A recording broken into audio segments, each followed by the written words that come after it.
everyone, and welcome to another spoiler review episode of What If from the Geek Buddies! Hey! We're gonna get in today. We're gonna get into this episode 4 of the first season of What If. It is called What If Doctor Strange Lost His Heart instead of his hands. Really deep exploration of the battle with loss, the what can happen to you and what different paths you can walk and where it can lead to when you lose someone you deeply love in your life. This is, I have to say, overall, this might be my favorite episode so far of What If because of the philosophical concepts and the emotional concepts that are tackled in this particular episode with Doctor Strange dealing with the loss of Christine. And everybody's back from the Doctor Strange film. Benedict Cumberbatch, Rachel McAdams, Benedict Wong, Tilda Swinton playing their respective characters throughout this, and it was a heck of an episode that I thoroughly enjoyed. We're going to break it all down step by step. Just once again, this is a spoiler review. This is your last warning before we get, this is your second to last warning before we get into breaking it down section by section. Mike, I'll start with you. Brother, tell me, how did you feel about this episode? This episode's great. I loved it. I see amongst our friends, as we've been discussing it, it's pretty split. I know some people didn't really enjoy it. Some people really loved it. I loved this episode with the single exception of the concept of absolute points in history, which I find problematic given that we are in a multiverse, but we'll dive into that when we get there. But other than that one thing, I don't think that it surpassed the T'Challa episode for me. I think that's still my favorite, but I think this is my number 2. I think the animation in this episode is stunning. It was spectacular. The animation, the effects around the magic, all of the different creatures, the battle between Stranges, the battle between Capes, like it was just amazing. And to your point, I think probably this was absolutely the most emotionally affecting show because it really does deal with the different stages of grief and loss. Yeah, the paths we can walk down. Shannon, how did this one affect you and touch you? We've talked about it on the show a number of times recently with the loss that you had. Did this one kind of touch you and affect you as you were watching Stephen Strange battle with the two sides of himself throughout this latter half of the episode? Yeah, I really, really enjoyed this one. I do share the same issue that Vogel pointed out, because it's like, well, that doesn't actually apply based off of the movies. That being said, to me, this was also the most complete story of everything that we've gotten thus far. Like the rest of them, and as much as, I love the first two, I thought the third one was pretty good. Yeah. But this one is like, this actually could have been a 2-hour movie for me. Based just off of like everything that he has to go and sort of relearn or the absorption of the other characters. Yeah, man. I mean, I think this has some of the best score work from Laura Cartman. I mean, the whole there's so many sections of this score for this episode. I'll be going to iTunes and purchasing. Yeah, I really, really enjoyed this one. The great thing with What If thus far is they're all so different. Yeah. One is definitely very bittersweet. 2 is so much fun. 3 is just like that murder mystery. And this one, I mean, I think Jeffrey Wright even says it at the beginning of the episode. What if you make the wrong choice? Yeah. And we get to see how that plays out. He even says it at the end of the episode. One choice can make all the difference overall in your world.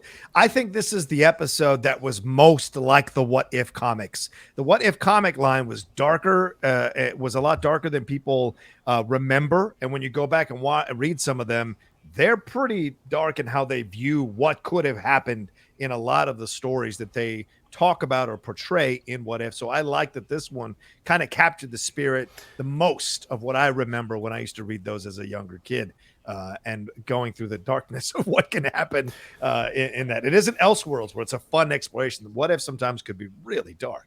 Mike, yeah. What you say? No, I think the other thing that we can't avoid talking about with this episode is that Perhaps this episode has a lot to do with Spider-Man No Way Home. Perhaps it has nothing to do with Spider-Man No Way Home. But because Doctor Strange is in this episode, obviously, Doctor Strange is in No Way Home.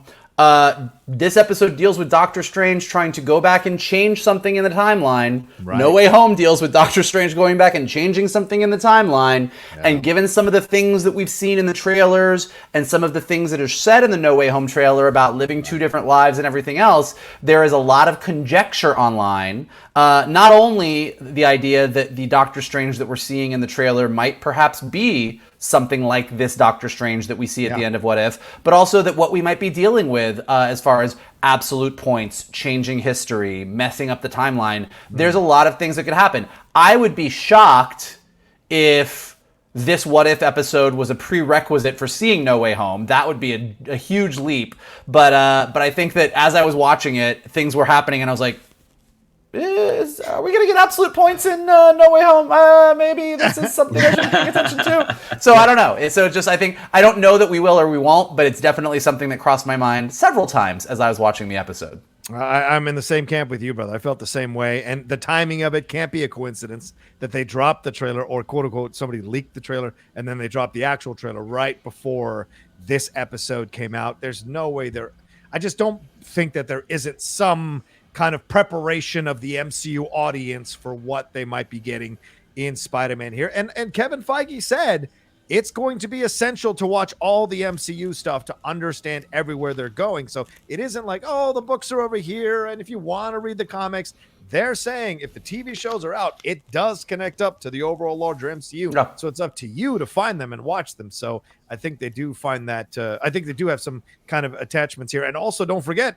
Michael and Shannon also always listen to Wong. Yet again, always listen to Wong, for God's sakes, especially when he's putting the kettle on and you're sitting there with the Eye of Agamotto. Don't do it. Don't do it. So, all right, we're going to get into it. We're going to break this whole thing down. Final spoiler warning. We're going to take it in three separate chunks. That's how we're going to do this episode because there's a lot that happens, but we're going to talk about it all as we go along. All right, this one is written by A.C. Bradley again, who's, of course, the overall creative on this one, and directed by Brian Edwards.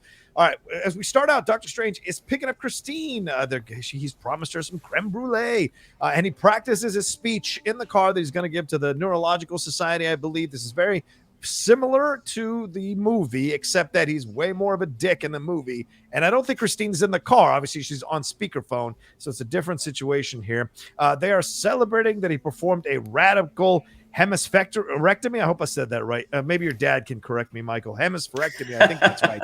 But they seem very much in love. Stephen veers out from behind a truck and is almost hit by a car, but gains control of it. Then they're hit from behind, and Christine is killed in the accident. The Watcher tells us he lost not his hands, but his heart, and he starts to search for answers across the world, ends up in the mystic art, so very similar to the Doctor Strange movie. We see him learning about the Eye of Agamotto. We see the apple scene again. Wong shows up with the Ancient One, who warns him not to mess with time, and then the Ancient One dies. So we get a little like a groundwork of what's going on here. We see him defeat Dormammu again, just like in the movie, but he can't seem to let go of the past, and he is sitting out there in the rain, and Wong walks up to them. It's the 2-year anniversary of her death. Strange is using messing with the Eye of Agamotto. He says, you know what, let me put the kettle on before you do something ridiculous. But then he uses it. He reverses time. He goes back to picking Christine up on that night 2 years ago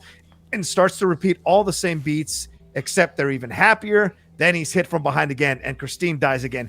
He brings them back again, and this time takes a different route, but she dies again and again and again. He's essentially stuck in a time loop, the worst Groundhog Day ever, and he's devastated that he's not allowed to be happy with her. And after the last time that she drives and still dies, he goes out there and does the classic "no" scream into the sky. Michael, what did you think about this opening up until this point?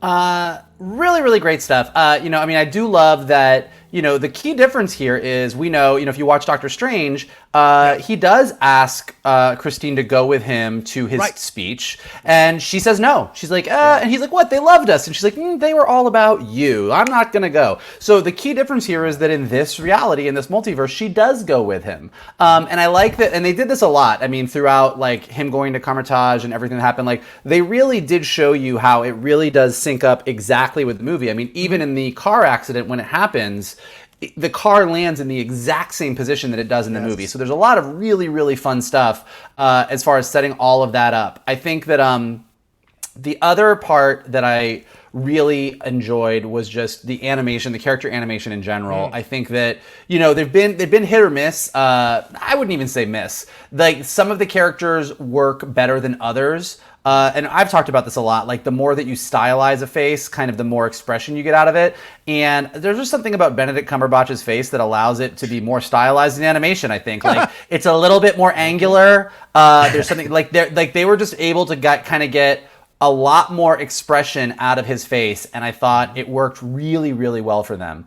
I think I would have to go back and rewatch all of them. I think in general, just the lighting, the backgrounds, everything in this episode, I think this is probably one of the best animated episodes in a series that all of them have had really high quality animation.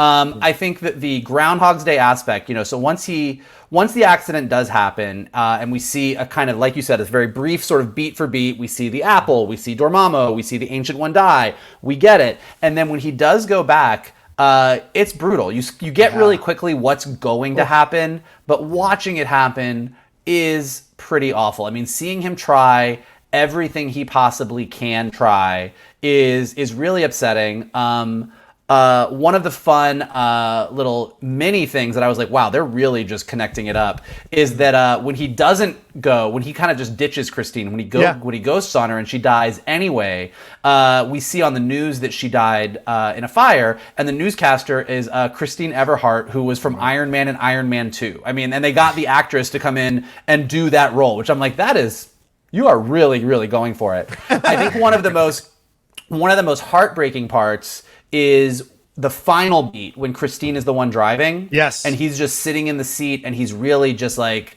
all I want is you. I watched it a second time and it really just broke me. Christine is sitting there talking and he braces for the impact before it happens. And that is just like a little animation detail that's really rough, is that he's sitting there, he's given up. He knows that there's nothing he can do. And as he's talking about how all he wants is her, you see him sort of like scrunch up because he knows what's about to happen right before it happens. And that little detail really just punched me right in the gut. Like that was a rough one. And then I will save my absolute point discussion until we get to the next section. All right, sounds good. Shannon, what do you think overall about this? Do you agree with Micah in the character animation here? Do you also, with the lighting that Michael was hitting on as well? And how did it affect you to watch everything that was happening? It was happening over and over and over again. And very similar to what Doctor Strange goes through when he's fighting Dormammu at the end of the movie, the multiple ways he dies until Dormammu finally acquiesces. What did you think about all this whole intro to this particular What If episode? Yeah, the animated Benedicts, because I would throw Benedict Wong in there as well. They both look great. I mean, the animated Benedict Wong especially. He just has that frown that Benedict Wong does so well on camera. I don't think they captured sort of the otherworldliness of Tilda Swinton, and I don't feel like they captured sort of the beauty of Rachel McAdams. I think that's fair. Fair. Oh, I disagree with you on the Rachel McAdams. I'll go with you on Swinton.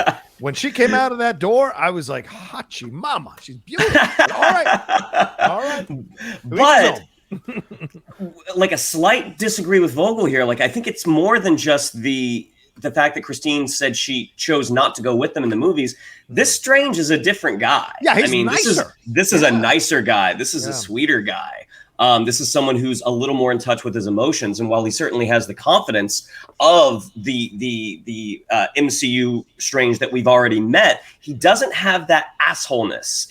At least that's how it appeared to me. Yeah. And when you get to the end, now I know within the films there's a little, is he the Sorcerer Supreme or is he not? Like in What If, in this episode, they make a very clear statement to say he defeated Dormammu and became the Sorcerer Supreme. And it's like, okay, Right. so what was different? Is it because his hands weren't messed up? Is it because he wasn't as much of a dick, that he didn't necessarily have to go through that emotional journey to defeat Dormammu?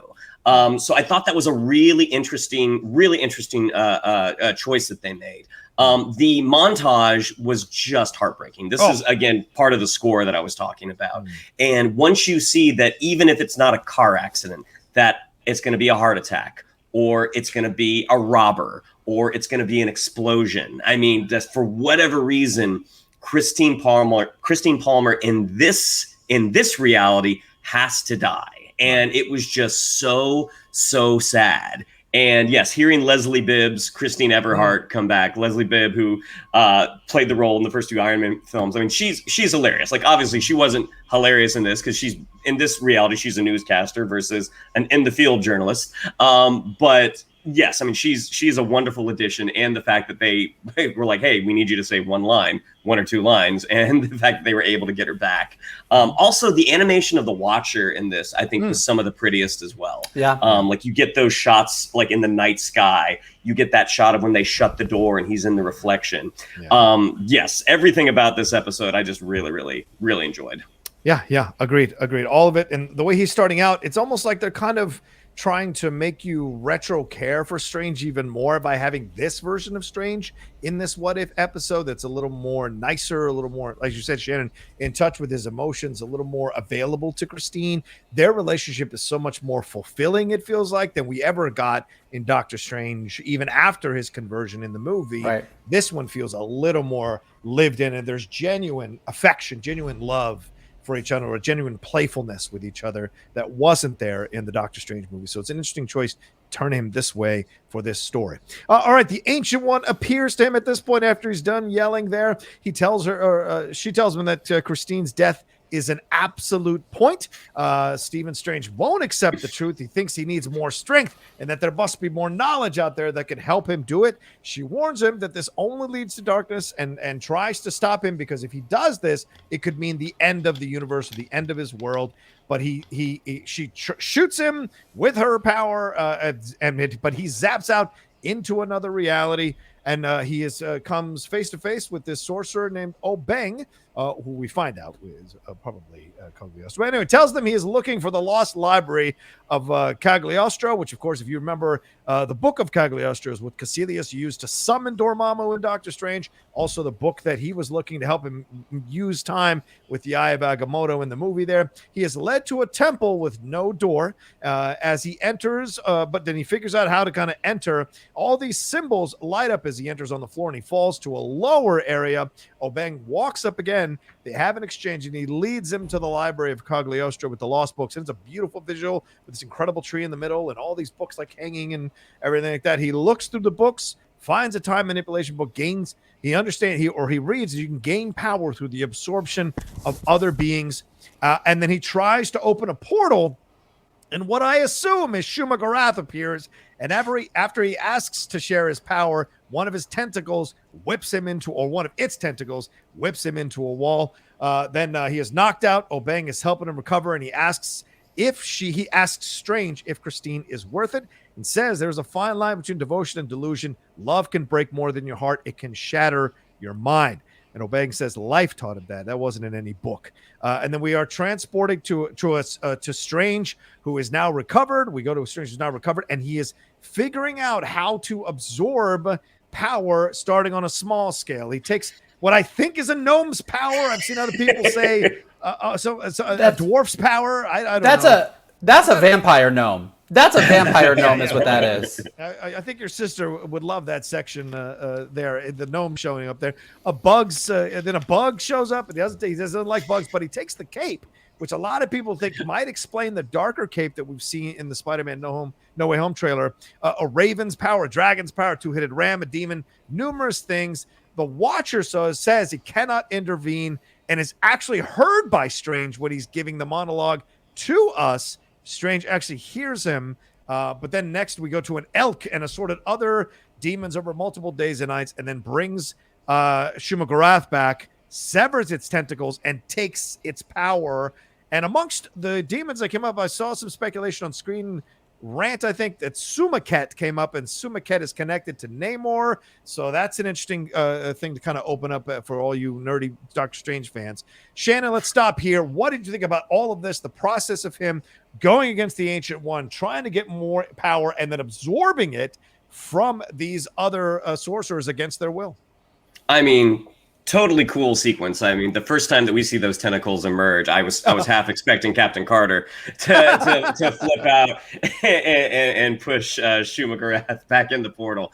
Really cool sequence. Like, you get to see sort of the mirror as he absorbs these other creatures' energy. You also get a fun little bit from Obang where he says, these creatures don't bargain. And we know in the movie that at least Dormammu did at one point. So eventually, yeah. And also Obang, just such a cool design for that character. The different colored eyes. Whoever the voice actor was did such a really, really good job. The thing that stuck out is that absolute point in time argument, which Vogel will speak on this way better than I can. But just the whole idea that the Ancient One is saying, this is an absolute point, this has to happen. It's like, but it doesn't, because we watched reality and where it didn't happen. So again, I feel like this is something that is going to be revisited down the line at some point. But I'll just turn it over to Vogel, because I imagine he will be able to speak longer and more accurately on this than I could. And real quick, Ike Amati is the actor who plays Obang in the show, and he's done a number of voiceover projects, including voicing Nick Fury in Marvel Iron Man's VR game back last year. So certainly experience in the Marvel universe and in Avengers Assemble as M'Baku in the TV series. So he's had some experience with Marvel. The Sorcerer Armani, like the mirror to the Caecilius moment, Mr. Doctor, so funny. So, really, really a nice moment of levity in this very dark episode. For sure. All right, Michael, you got some issues with an absolute point. Take it away. So here is it didn't take away from my enjoyment of this episode. As I said, it's still probably my second favorite episode out of the batch. But here's the issue that I had, and Shannon kind of touches on it, is in general, the idea of an absolute point is fine. If you're going to tell me a story and you're going to say, hey, there's certain things that have to happen, and they're always going to happen. You're like, okay, I get that. The first issue, as Shannon points out, is, well, we know it's not a multiversally universal truth, absolute point, because in our reality, Christine does not die, and Doctor Strange still becomes a Sorcerer Supreme because his hands get messed up. So this idea that Christine herself has to die, you're like, okay, well, I guess it's just an absolute point for this universe. And you're like, okay, but then the issue then also comes up that we have been trained from Avengers Endgame through Loki, that's not how time travel works. That's not how messing with time works.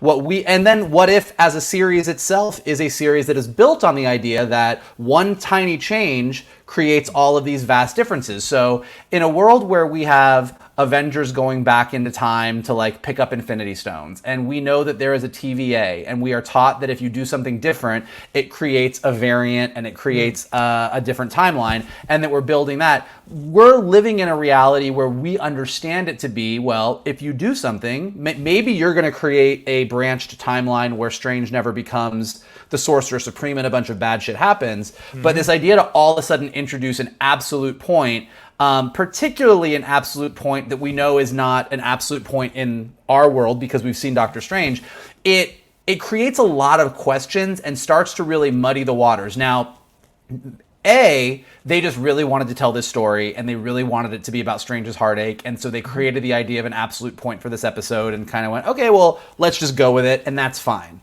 B, they're creating the idea of an absolute point because the idea of absolute points is going to become important in Phase 4 of MCU and beyond, and that'll be interesting to see how they explain that in comparison to what the TVA does and branched timelines and variants, and then you get into, well, what is an absolute point? So I think it's going to be really interesting to see if this is something that sticks around or if it was just something that they used in this episode. But I actually went back and rewatched what Banner said in Endgame about time travel, and then I watched what the Ancient One said in Endgame about branched timelines. I was like, I feel like this absolute point is problematic. It's a problematic thing. There are multiple points of views on it, it seems, because Banner says that if we go back in time, it couldn't change the future because the past becomes your future. So that kind of fits what Strange experiences in this episode, but you've got multiple points of views, it seems like, about this. So I think that's a fair thing to call the episode out on for sure. And we'll see how they find a way to make this connection. And for those of you who are Doctor Who fans, you know about a fixed point in time. That's something that is prevalent throughout the series. And so how it connects up here will be very interesting, because remember, there were shades of Doctor Who vibes all through Loki. So I wonder if there's a little bit of kind of maybe borrowing some elements of the Doctor Who stuff to kind of integrate it into the MCU. We shall see. But I hear your point. I do believe in an absolute point in a universe. Now, when you go multiverse, though, you're right. That's where it starts to become like, well, how does that affect other things? Does a multiverse getting involved? Where's an absolute point in a multiverse if that actually exists, right? Yeah. And the idea that certain things in and of themselves cannot create a branched timeline.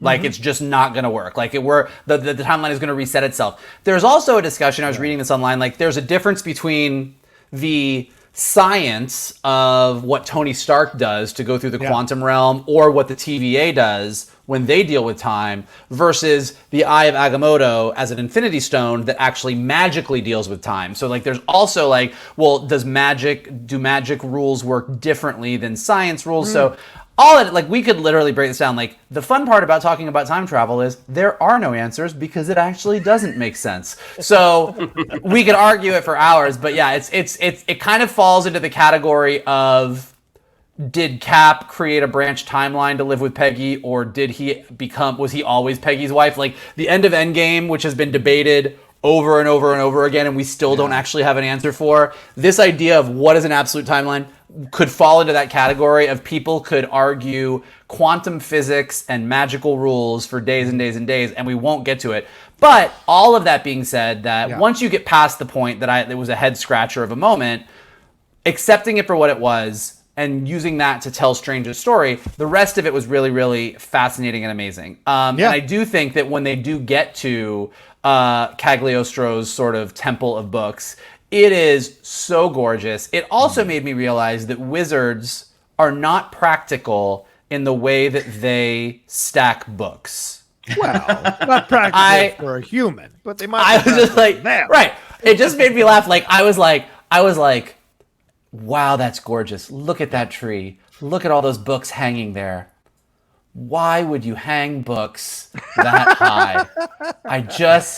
It just makes no sense to me. And then I do just need to, even though Shannon did say how, and you guys both did talk about how amazing it was, in a CG show, when you build something, you have to build the models for everything. And I think one of the things they did that was really cool and effective was, I'm not 100% sure, but I'm 90% sure, most of the creatures that he summoned, I think were just 2D. Maybe with some effects around them and stuff, but like, it allowed them to really maximize the number of characters that they could create, because you had so many characters in such a brief period of time, and it was so gorgeous and so effective. And kind of, as I was saying in like the early episodes, how they used like 2D effects, like 2D smoke, 2D fire, and seeing those 2D effects on top of the CG characters and the backgrounds was really, really gorgeous. This was that times 1,000. Like, having this kind of CG toon shaded Doctor Strange summoning things in sort of this cool CG world, and having these gorgeous 2D things kind of enveloping him and wrapping around him. Like, it was just a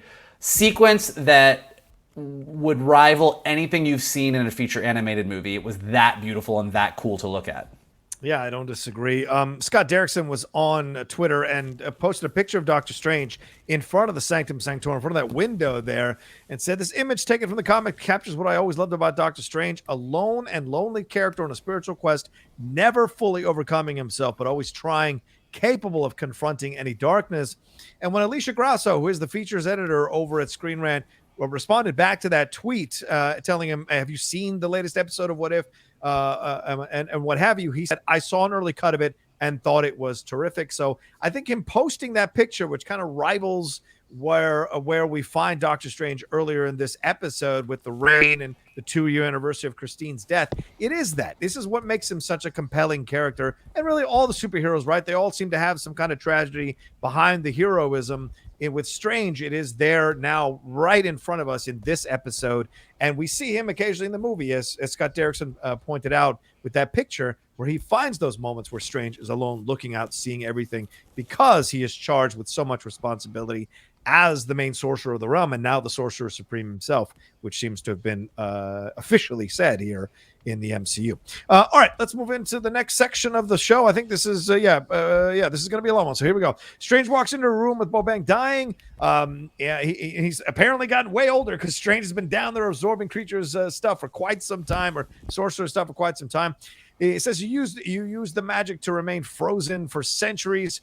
He says, I refuse to let you die. Obang says, that's the problem. You can't accept it. He says he knows, and that maybe the other Strange will be able to accept that eventually people do die. And the Watcher then steps in and informs us that there is another Strange. There is another Skywalker. We go back to Wong and Stephen Strange, who puts down the Eye of Agamotto. We go back to Wong and another Stephen Strange, or that Stephen Strange, back to that timeline, back to that section where he's in front of the Sanctum Sanctorum. He puts down the Eye of Agamotto, says it's enough time. He spent enough time living in the past, time to move forward, and goes to have tea with Wong. He walks out of the Sanctorum to see the Ancient One appear to him as a psychic impression or echo. She tells him that she split him into 2 parts, so 2 possible timelines could occur at the same time. He says it's probably not the smart move, and she says no, it's probably super dangerous. And she tells him that he has to stop the other Strange from reversing this absolute point. Wong and him are talking. He's asking if he actually wants to stop this Strange, or does he want to let him complete his mission, because that could affect how he fights him. Then Wong gives him a heavy-duty protection spell. Stephen is taken to a room surrounded by this red magical circle. The evil Strange appears, and this is badass.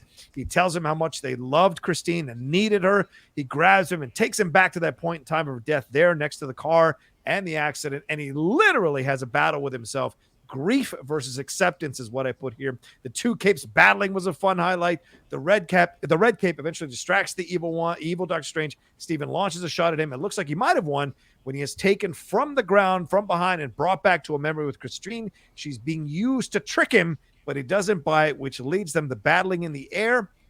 The evil Strange removes Wong's protection spell and consumes him using the Eye of Agamotto, and we get a beautiful sequence of him bringing Christine back to life.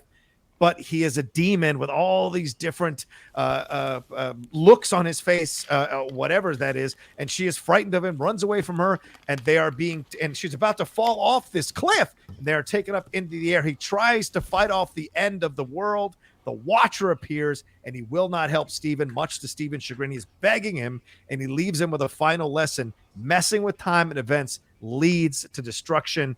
And I wrote, is there anything weaker than someone saying, I didn't mean for this to happen? He loses Christine all over again, and the Watcher says, one life, one choice, one moment can destroy an entire universe. Michael, that line resonated with me a lot, considering what we've experienced as a country and as a world over the past week. And there's just something about this whole ending here, battling grief versus acceptance, battling against science, battling against what's actually happening, being afraid to move on, being unable to move on, being desperate not to move on, wanting to turn back the hands of time, to live in a world that you thought that you wanted to be in, but that doesn't exist anymore. What did you think about this whole way of ending this particular episode and all that happened between the 2 Stranges? Yeah, look, I mean, I think that before we get back to the other stuff, I think that to your point, that's what the people who really like this episode are liking about it. I think that there was a belief that some people had that, ultimately, like, the good Strange is going to win out, or we're going to see how this ends. And, like, having the episode end with, like, nope, the universe is fucked. Yeah. That universe is gone. You indulged in it. There's no way out now. Yeah, like, you can't, like, there's no going back. Like, I think that choosing to end on that note, I think was really, really interesting. I also think it's interesting, the whole idea that the Ancient One split Strange into 2. Kind of to your point at the beginning, what the way you pronounce it is hemispherectomy.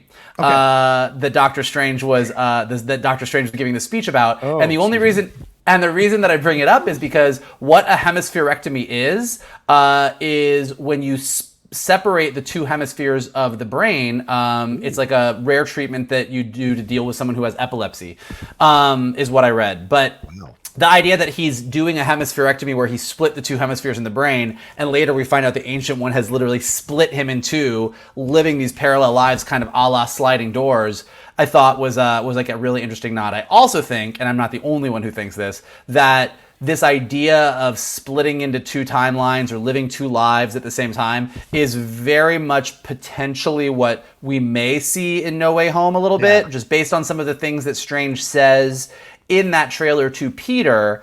There definitely seems to be some overlap with what the Ancient One does here and what's going on in Peter's life, which leads to all of the multiversal craziness. So again, we could all be completely just Mephistoing it up over here, and we're going to get to No Way Home and be like, nope, wasn't that at all. Totally cool. And if it is, that's fine. But you can't help but see the similarities here in what we think we're going to be seeing in No Way Home.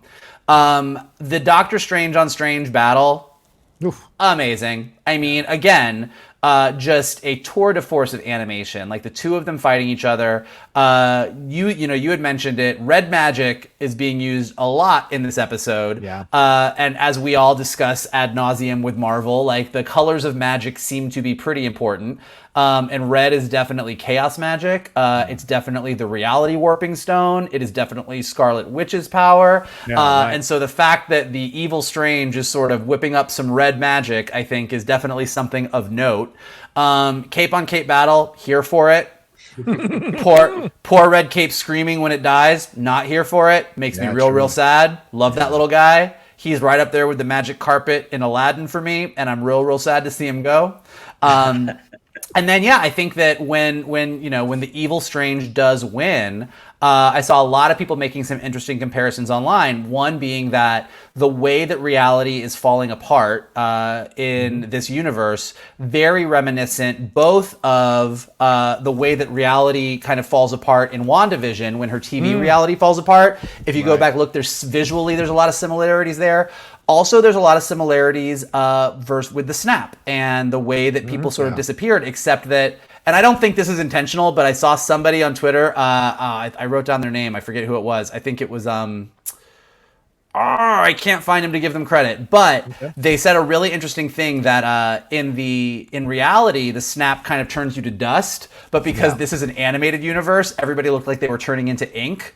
Which I don't think was intentional, but I really thought that was a cool. If that was intentional, I'm like, that's really cool. And then also just the way that Christine does sort of ultimately disappear with her face going last, very much the way that Vision disappears at the end of WandaVision, which is also a show about loss, a show about grief, a show about letting someone go. Wanda ultimately does get to the point where she willingly lets Vision go to avoid reality falling apart, and this version of Doctor Strange, not so much.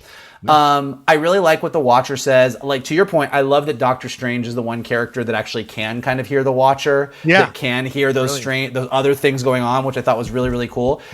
And I love the Watcher saying that if he could help, he would, but he's just supposed to watch. And he also says this interesting thing of like helping one universe at the expense of helping all. Like, it really does sort of seem like a big signal to what we already all assume is going to happen, which is all of these characters that we're seeing in these individual episodes probably are coming together in the finale in some way. And then I love that that this version of Doctor Strange did sort of create his own little pocket mirrorverse to protect himself, which I assume is all he's got left because there's no universe around it. So, kind of using the idea of the mirrorverse in that final moment to kind of be like, wow, you are just in this bubble and there's nothing anywhere because of what you did. Like, whew, it's a rough way to go, buddy. And in the end, you lose Christine anyway. And then in the end, you lose Christine anyway. Yeah. So what was the point of it all to indulge in this desperate desire to not accept the truth, the reality of the situation? Shannon, what did you think about all this? So many emotional beats here, some great fight sequences. Also, I don't know if you guys had this, like when he showed up and when she shows back up after that fantastically beautiful way that she's brought together, that white light and the way she looked, he looks almost like a demon, like Mephisto, like Gargoyle from Greg Weisman's show a little bit. I thought that was a nice, interesting to see it in silhouette. What did you think about all of the sequences that happened here to end this episode, Shannon? Well, I definitely think Benedict Wong should do books on tape because that guy has such a great voice. And as he was sort of fading from reality, and you see his face again, is the last thing to go. This is a sorcerer who is 100% content with what is going to happen. He's like, it does not matter. I cannot fight against this. I'm going to protect my friend as much as I can. I love the design choice of putting those runes, I guess, all over Strange's face. So cool. The wizard on wizard battle was awesome. I mean, the gravelly quality that Benedict Cumberbatch gave his voice when he was playing sort of the Dark Strange. I mean, he had some technical assistance at points, but there are other times where it is just him. He's just kind of dropping into his lower register. Super cool. I mean, and with I guess I'll call him the Light Strange. I mean, this is a guy who's outgunned. I mean, he does not have the power that the Dark Strange has, which is why he has all those protection spells. But even at one point, even though he doesn't have the power, they resort to fisticuffs. Like they're literally just slugging it out. Just when he's getting punched, his protection spells are flying off. And not that we ever had any doubt where the original Strange was going in this, but good guys don't shoot light out of their mouths. I mean, the moment he did that, it's like, it's a good rule of thumb, just in life. Yeah. It's not eyes. It's the mouth. So as that battle does kind of finish up, there was a part of me that thought Light Strange was going to pull it off, that the Watcher was going to interfere, but it didn't. I mean, sometimes bad guys win. Yes. And that's reality, is like things don't always work out the way you want it to. And when he is able to bring Christine back, and you see this creature that he has become because he's absorbed so many different things. It's heartbreaking. And as he creates his little mirror dimension and he's asking the Watcher for help, and the Watcher's like, I wish I could save her and punish you. He's like, but that's not the way it works. And so you just get this sort of little mirror gem with an unhappy creature, Doctor Strange, floating around in just sort of this vast, inky wasteness that is this universe. I mean, it ends on such a downer, but it was such a good it was such a complete story that was told. And in the credits, there's no post-credit sequences, so I'm usually pretty quick to turn them off. I let them play this time just to look at some of that concept art. And so much of it is just gorgeous. I mean, especially sort of Dark Strange's final form. I mean, just really, really impressive work. Great point, Shannon. I would take some of this concept art, particularly that image that Johnny pointed out, where that shot of him sitting in his chair in front of his giant window at the Sanctum Sanctorum. And I would frame that. I mean, it is so beautiful. I would put it all up. Yeah, I agreed. And that's that appealed to me on so many levels because I love that look. And I'd love to have a Sanctum Sanctorum myself. We all know you want a Sanctum Sanctorum. I'm happy. You should tell everybody about your suspension chamber that you told me in college that you were going to have when you were an old man. That's your Sanctum Sanctorum. Suspension chamber is beautiful, man. I still want that. One thing to throw in here, Obeng, it's really interesting. I've seen some people be like, well, why would Obeng let Doctor Strange do this? Well, in the comics, Obeng is an adversary of Doctor Strange. So the fact that this Doctor Strange is accessing the more demonic, the more evil side of wizardry makes sense. Since he's an adversary to the Light Strange, he would allow the Dark Strange to go down this path and do the things that he's doing. So we initially think he's kind of a guide. He seems like a cool dude, but actually in the comics, he is Cagliostro in the comics as well. I was going to say, yeah. Yeah, so it's all connected here in the way it plays out. So there could be some hints of a possible live action version of this sorcerer we see coming down the road, but he is an adversary, so that's why he allowed the Dark Doctor Strange to be there. Yeah, sorry. Go ahead. And fun fact for everybody, like Cagliostro is a real person. Like yes. Cagliostro was actually a dude who lived back in, I believe, like the 1700s, who went around telling everybody that he had magic powers and that he had ties to the occult and to the other realms, and ultimately was kind of called out for being like a charlatan and a quack. But sort of over throughout history, his name and his magical abilities have sort of gone into like rumor and myth and legend, and so that's how he ended up as a Doctor Strange comic book character, who, yeah, to John's point, is also goes by Obeng. So if you go under the assumption that Obeng is actually Cagliostro in his library, and Cagliostro spent his entire life trying to master time and master these absolute points in time, it would make sense that if a Sorcerer Supreme showed up and said, hey, I want to try and take what you've done and continue doing it, he'd be like, yeah, go to town. Have fun. Especially one who was anointed by the Ancient One to be the next Sorcerer Supreme in that realm. Yeah, why not use that power for your own particular usage as well? I mean, that look, I don't know. I kind of want to say this, and I don't want to say this. I don't know if I'll get in trouble for it or not, but like, to me, that moment where Strange at the end is like negotiating, it reminds me so much of these people who are so anti-vaccination, and they are making videos as they're in the hospital saying, I was wrong. You've got to take these things. I was wrong. And they die, and there's no way back. Just like Watcher said, I can't help you. You know, nothing can help you. You've made this decision, and this is the end result. And so for me, it just struck me in that way. I'm not trying to be political. It just struck me in that way. When you look at a number of those videos that have come out over the last few months, you know, people who are so against it, regular working class folks, and seeing them make those videos going, I was wrong, you know, and it struck me as Strange was like saying that at the end, like, please, you got to help me. I didn't know it would lead to this. And yeah, it's the sad truth. Yeah, I mean, look, it is like this episode very much is in the. We like to see lots of, and we have lots of stories that kind of say it's never too late to change. Right, exactly. And in a lot of ways in life, that is true. There's certain things in life that it's never too late to change. Right. Sometimes, whether it is not getting vaccinated and then getting COVID, or absorbing a bunch of magical creatures and then having light come out of your mouth. There's certain things that you can't take back, and that's what this story is about. Right. True. But the overall story is about grief and acceptance, right? And I think this is, for anyone who's gone through grief and lost a loved one, this episode will speak volumes to you as you grapple with what the path you could go, or the path you could walk, if you don't go through the process of accepting the loss versus constantly staying. Because he says you're essentially stuck in a time loop if you never get out of the grief of it. It is just repeating over and over again, reliving the loss over and over and over again, whether it's actually happening in a different timeline or not. You're reliving it if you don't accept it eventually and move on. So yeah, really powerful stuff. Any final words, or are we good to wrap up? Oh, yeah. Okay, good. Sounds good. All right, everybody. Thank you so much did you say something, Mike? Were you going to say something? Well, the only thing that I was going to say is, I mean, I do think it's kind of neat that, like, with each of these episodes, we're sort of left with, we know that at the end of the first episode, Captain Carter ended up in modern day with Nick Fury and Hawkeye. And in the second episode, T'Challa's reunited with his family, but Kurt Russell shows up to pick up Peter Quill, which is not good.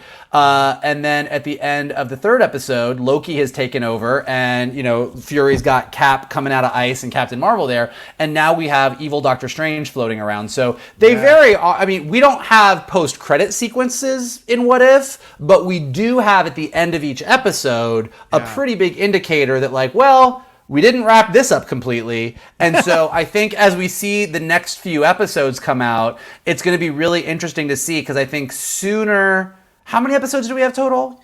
Do we know? There's 12. Let me take yeah, go ahead. Pretty soon. I mean, we're going to get a couple more of these where we get the here's how this universe ended up that's not completely resolved. There's 9. Yeah, so what? We're at 4. So I think 5, 6, 7.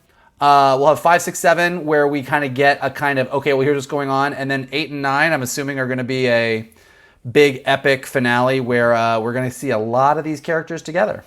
Yeah, we shall see.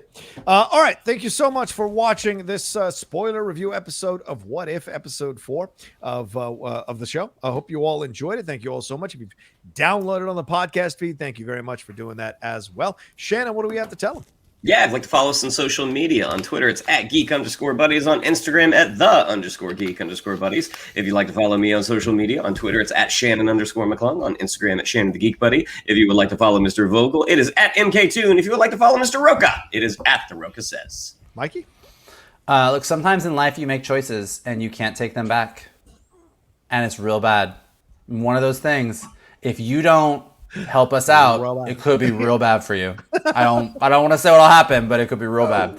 Light out of mouth bad. Light out of mouth bad. But if you would like to help us out, a couple of things that you guys can do. You can smash the like button below. You can subscribe to Johnny's Outlaw Nation page. Definitely leave comments. What did we miss in this episode? What are some of the Easter eggs? What do you think about absolute points and splitting timelines? Do you think we're going to see this stuff in No Way Home? Do you think we're not? Like, let us know below. If you're listening to us on Apple Podcasts or Spotify or anywhere where podcasts are available, leave us some stars, leave us some comments. It helps us go up in the rankings. And as always, retweet this video, post it on your socials, tell everybody that this is the geekiest, most fun place to hang out, and everybody should come hang out with us and be our buddies. There you go. All right. Couldn't have said all that better myself. Thank you all so much for joining us. And we'll talk to you next time on another brand new spoiler review episode of What If here on the Geek Buddies.